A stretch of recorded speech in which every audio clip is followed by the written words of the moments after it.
Assalamualaikum, anda sedang menonton Sekilas Fakta 14 Februari 2023 bersama saya Nosyah Mama Amin.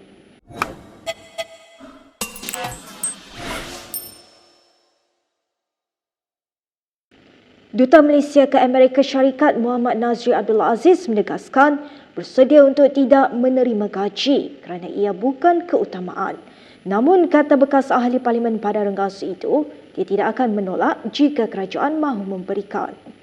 Memetik utusan Malaysia, Nazri berkata dia menerima jawatan itu bukan kerana duit tetapi merasakan boleh memberi sumbangan kepada kerajaan.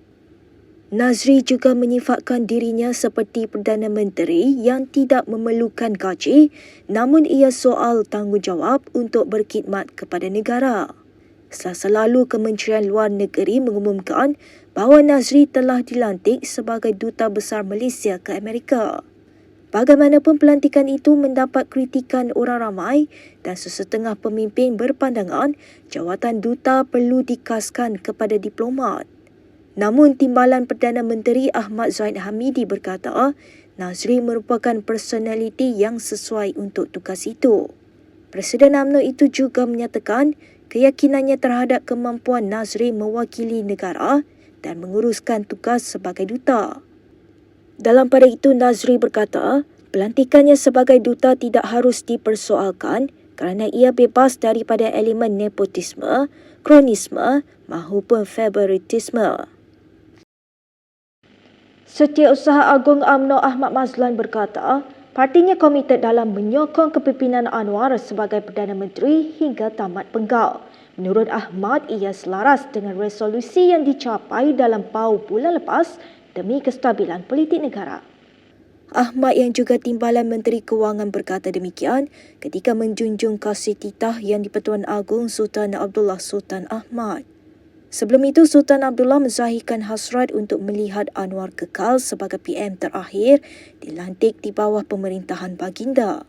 Ahmad juga menyeru ahli parlimen lain bukan sahaja menjunjung kasih titah Sultan Abdullah tetapi juga memastikan kestabilan politik negara dicapai. Ahli Parlimen Pontian itu berkata, arena politik negara kini sudah stabil dengan wujudnya kerajaan perpaduan yang memperolehi sokongan 148 ahli parlimen iaitu lebih 2/3 majoriti.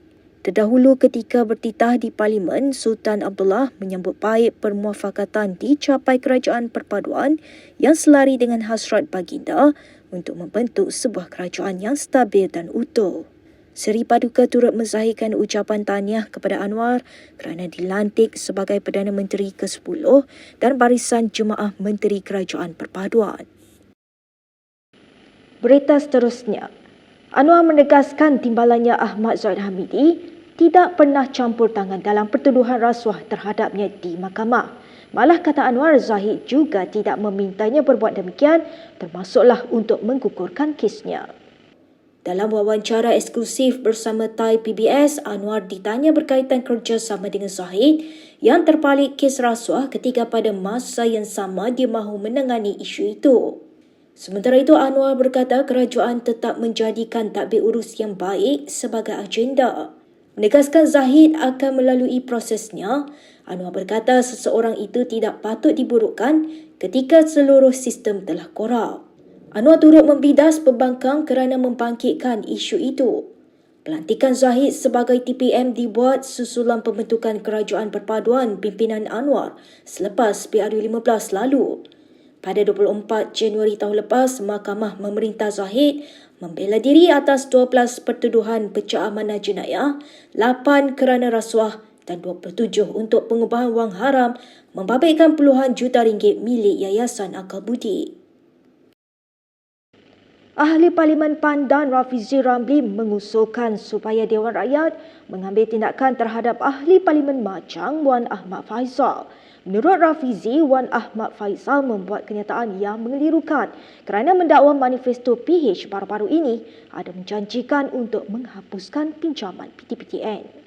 Cuma apakah kerajaan ada iltizam politik untuk benar-benar memansuhkan hutang PTPTN ini seperti yang dijanjikan dalam manifesto Pakatan Harapan yang baru-baru ini? Itu peraturan Dewan, peraturan 36/12. Bentar Yang tadi Berhormat, 36/12. Tolong bacakan apa yang nak dibangkitkan tu. Mana-mana ahli yang mengeluarkan kenyataan yang mengelirukan Dewan adalah disifatkan menghina majlis dan ahli itu boleh dirujuk kepada jawatan kuasa hak dan kebebasan bagi kesalahan itu. Yang Berhormat macang sebelum ini menyatakan bahawa dalam manifesto Pakatan Harapan menjanjikan untuk menghapuskan PTPTN. Itu adalah satu pembohongan kerana tidak ada manifesto itu dalam janji itu dalam manifesto Pakatan Harapan baru-baru ini. Usul tersebut mendapat keizinan Timbalan Speaker Ramli Muhammad Noor yang kemudian meminta Rafizi membuat secara bertulis. Terdahulu sewaktu sesi pertanyaan jawab lisan, Wan Faizal meminta Menteri Pendidikan Tinggi Muhammad Khalid Nordin menyatakan bila program pemansuhan hutang PTPTN bersasar kepada golongan miskin dan B40 akan mula diperkenalkan. Ketua Pemuda Bersatu itu juga meminta Menteri Terbabit menyatakan jumlah penerima inisiatif tersebut. Muhammad Khalid kemudian menjawab kerajaan belum mempunyai rancangan untuk memansuhkan pinjaman PTPTN bersasar kepada golongan miskin dan B40. Baik, kita ke berita seterusnya. Sasaran utama SPRM ketika ini adalah kes berskala besar bagi menyelamatkan wang rakyat dan tidak lagi hanya kepada kes kecil. Menurut Anwar, SPRM akan melaksanakan siasatan dan pencegahan yang berkesan dalam usaha kerajaan menangani rasuah. Penumpuan SPRM sekarang ialah rasuah yang berskala besar.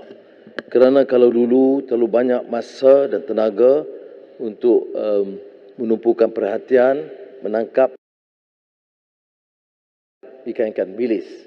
Dan ini tidak akan banyak membantu kerana rasuah sudah merupakan satu hal yang sistemik. Sebab itu sasaran utama pengurusan siasatan yang efektif, yang berkesan, pencegahan yang berkesan dan meningkatkan dalam masa yang sama keyakinan masyarakat dalam usaha memerangi rasuah. Anwar berkata demikian ketika menjawab soalan Ahli Parlimen Tawau Loh Su Fui mengenai strategi penambahbaikan untuk memastikan penyiasatan kes rasuah mendatangkan impak yang nyata. Menurut Anwar, antara kes berskala besar yang disiasat ialah skandal Jabatan Air Negeri Sabah, sedikit curi elektrik melibatkan lombong Bitcoin, tuntutan palsu dana insentif program penjana kerjaya dan sindiket pengurangan saman trafik. Menjawab soalan tambahan Loh berkenaan pengubalan undang-undang berkaitan dana politik, Anwar berkata kerajaan komited untuk meneruskannya. Namun tambah Anwar lagi, ia masih di peringkat awal kerana beberapa laporan perlu diteliti sebelum dikemukakan kepada jawatan kuasa pilihan khas Parlimen. SPRM telah mengambil keterangan terhadap bekas menteri berusia 84 tahun berhubung pendedahan Pandora Papers. Menurut laporan, ia mengenai kekayaan disembunyikan di luar negara hasil daripada syarikat perkhidmatan luar pesisir. Memetik utusan Malaysia yang memetik sumber memberitahu, keterangan membabitkan bekas pemimpin itu bertujuan menjelaskan aliran dan jejak kewangan membabitkan 12 syarikat luar pesisir miliknya dan keluarga. Sumber itu turut menegaskan SPRM juga sedang memfokuskan siasatan melibatkan pelbagai sudut untuk mengesan aset dan pelaburan yang berkemungkinan ia hasil daripada projek kerajaan atau tidak. Bagaimanapun, siasatan SPRM masih di peringkat awal dan tiada pembekuan sebarang akaun dilakukan. Menurut sumber itu lagi, selain bekas menteri itu, SPRM juga dikatakan akan mengambil keterangan anak kepada bekas Perdana Menteri hari ini. Isu Pandora Papers pernah dibangkitkan Anwar ketika menjadi Ketua Pembangkang kerana didakwa melibatkan beberapa nama besar dalam negara. Anwar yang dipetik berkata, isu itu juga melibatkan kepentingan rakyat kerana ia turut menyebut nama tokoh politik kerajaan dan juga pembangkang. Sebelum ini, media melaporkan puluhan aset milik ketua negara dan kerajaan didedahkan oleh Pandora Papers yang turut mengaitkan sebilangan rakyat Malaysia terkemuka lain dengan urusan perniagaan luar pesisir. Berikut beberapa lagi ringkasan berita untuk hari ini.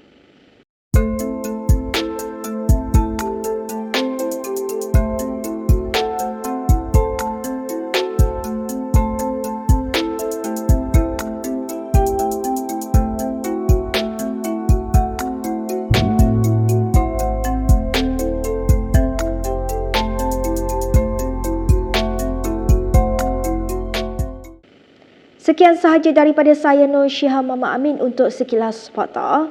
Untuk lebih banyak berita, anda boleh melayari kinitv.com.